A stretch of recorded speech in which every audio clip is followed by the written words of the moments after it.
என்ன சொன்னார் எடப்பாடியாரு? தீபாவளிக்கு என்ன கொடுப்போம்னு சொன்னாரு உங்களுக்கு? தீபாவளிக்கு 10 புடவை 10 வயசு சொல்லி இருக்கிறாரு. இவரு இந்த பொங்கலுக்கு இந்த எட்டி எட்டாத இந்த இதுல தொடச்சி போறது கொடுக்குற வேட்டி சிலை புடவை கொடுப்பான துடைக்கிற மாதிரி அதை கூட கொடுக்க மாட்டாங்க பாரு.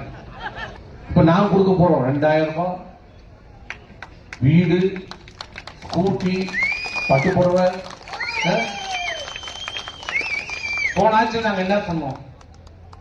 தேர்தல் நாங்க என்ன சொன்னோம்? இப்ப கேஸ் என்ன விலை சொல்லுமா? கேஸ் எவ்வளவுமா? ஒரு கேஸ் எவ்வளவு?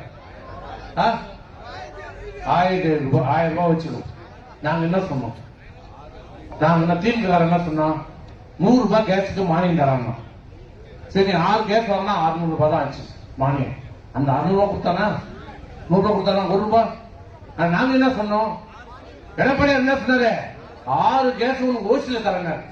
ஓசில சொல்லக்கூடாதுப்பா, அது ரொம்ப மானியமா உங்களுக்கு இலவசமா கொடுக்குறேன்.